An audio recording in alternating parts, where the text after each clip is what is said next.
Good morning বন্ধুরা, নিম্নচাপের সকাল। তোমরা কেমন আছো? আশা করি তোমরা অনেক ভালো আছো। আমরাও কিন্তু তোমাদের ভালোবাসায় মোটামুটি ভালোই আছি। তো চলো আজকে নিম্নচাপের সকালে কি রান্না করছি তোমাদের সঙ্গে একটু শেয়ার করি। আজকে তো বৃষ্টি হচ্ছে না, এখনও শুরু হয়নি, কিন্তু হবে।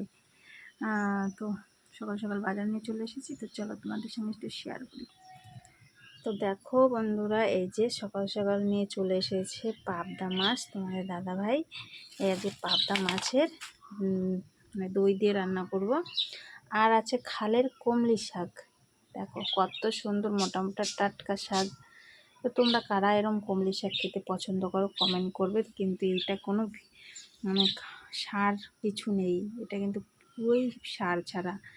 তো হবে হচ্ছে আলু দিয়ে এই কমলি শাক, আর এই যে সব মশলাপাতি সব সরঞ্জাম নিয়ে ভাত হচ্ছে। তো চলো বন্ধুরা, ভালো থাকবে সুস্থ থাকবে, আমার জন্য একটু ভালো কামনা করো। বাই।